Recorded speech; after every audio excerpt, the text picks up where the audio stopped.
நீயா நானா என்னும் திரைப்படத்தில் நாம் வாழ்க்கையில் துணிந்து செயல்பட வேண்டும் என்ற கருத்தை சொல்லும் பாடல் ஒன்றை கண்ணதாசன் எழுதியிருப்பார். இப்பாடலில் கடமை பெரியதா சேவை பெரியதா என்ற கேள்வி கேட்கும் விதமாக எழுதியிருப்பார். நாம் எல்லோரும் கடமையை விட சேவைத்தான் சிறந்தது என்று நினைப்போம். ஆனால் சற்று ஆழமாக சிந்தித்தால்தான் தெரியும் சேவையை விட கடமைத்தான் பெரியது என்று. ஏனென்றால் சம்பந்தப்பட்ட யாரோ ஒருவர் கடமையிலிருந்து தவறுவதால் தான் அந்த இடத்தில் சேவை தேவைப்படுகிறது. ஒவ்வொருவரும் கடமையை சரியாக செய்தாலே சேவை செய்வதற்கான தேவையே இருக்காது. நாம் கடமையை செய்யும் பொழுது போற்றுவார் போற்றட்டும், தூற்றுவார் தூற்றட்டும் என்ற மனநிலையில் இருக்க வேண்டும் என்கிறார். எதை பற்றியும் கவலைப்படாமல் மனமாறுதல் இல்லாமல் கடமையாற்ற வேண்டும்.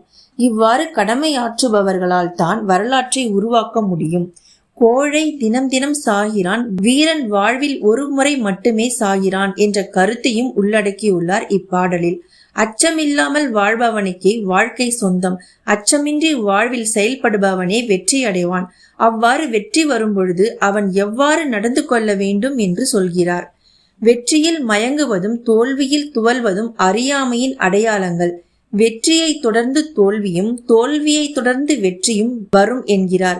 ஏனென்றால் வெற்றியும் தோல்வியும் வாழ்க்கை என்னும் நாணயத்தின் 2 பக்கங்கள் என்கிறார். அப்பாடல் வரிகளை பார்ப்போம். ஆற்றும் கடமையை மறக்காதே, புயல் காற்றுக்கும் மழைக்கும் கலங்காதே, போற்றும் மனிதர்கள் போற்றட்டுமே, நெஞ்சில் பொறுமை இல்லாதவர் தூற்றட்டுமே, எதற்கெடுத்தாலும் பயந்தவன் முன்னே எலியும் புலியாகும், கொடுமை எவர் செய்தாலும் எதிர்ப்பவன் முன்னே புலியும் எலியாகும். வெற்றியை கண்டு மயங்கி விடாதே, தோல்வியும் தொடர்ந்து வரும்.